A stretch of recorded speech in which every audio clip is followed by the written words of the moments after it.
Kembali di Aini Sore, pemirsa, Ferdi Sambo telah ditetapkan sebagai tersangka atas 2 perkara dalam kasus Brigadir Joshua, yakni pembunuhan berencana dan merintangi penyidikan atau obstruction of justice. Namun Ketua Komnas HAM menyebut mantan Kadif Propam Polri itu bisa saja lolos dari jerat hukum.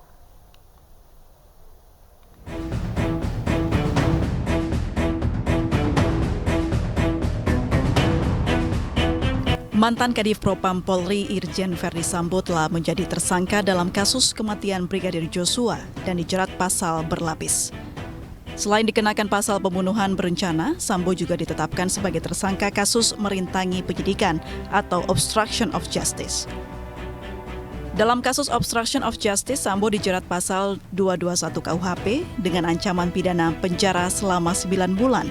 Dan pasal 233 KUHP dengan ancaman maksimal 4 tahun penjara.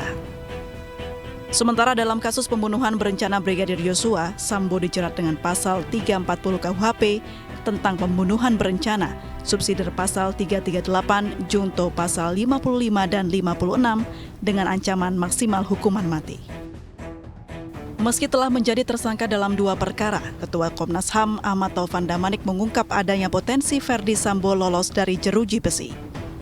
Dalam video yang sempat viral di media sosial, Taufan menyebut Sambo sebagai bos mafia yang memiliki 1000 cara untuk bebas dari ancaman hukum. Sambo bukan orang sembarangan, puluhan tahun jadi reserve. Bukan nggak tahu deh cara. Ya kan? Sebagai bos mafia dia tahu dari caranya keluar dari. Orang waktu saya tanyain segala macam, ada saat dia nangis, ada saat dia senyum, seperti kira-kira bahasa isyarat, lu nggak tahu siapa gua kali ya gitu. Senyum dia dan dia konstruksi nyantai aja, bukan dia nggak ada jalan dengan gagah jumpa saya, hai Pak, gitu lagi kan dia sering ke Komnas HAM dulu kalau ada kasus, hai Pak, apa kabar? Kayak nggak ada masalah. Menanggapi pernyataan itu, kuasa hukum keluarga Brigadir Joshua Kamarudin Simanjuntak yakin Ferdi Sambo tidak mungkin lolos dari jeratan hukum.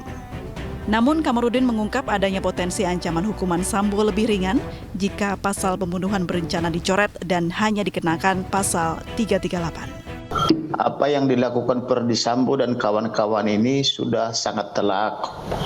Paling kemungkinan dia dari 340 ke 338 itu masih ada potensi apabila penyidik kepolisian tidak berhati-hati dalam mengungkap motifnya atau dalam arti penyidik tidak berhasil mengungkap motifnya. Namun tentang akan lolos dari jeratan pasal 340 junto 338 itu tidak mungkin. Lantas, mungkinkah Ferdi Sambo lolos dari jerat hukum dalam kasus pembunuhan Brigadir Joshua? Tentunya publik harus menantikan proses hukum yang hingga saat ini masih bergulir.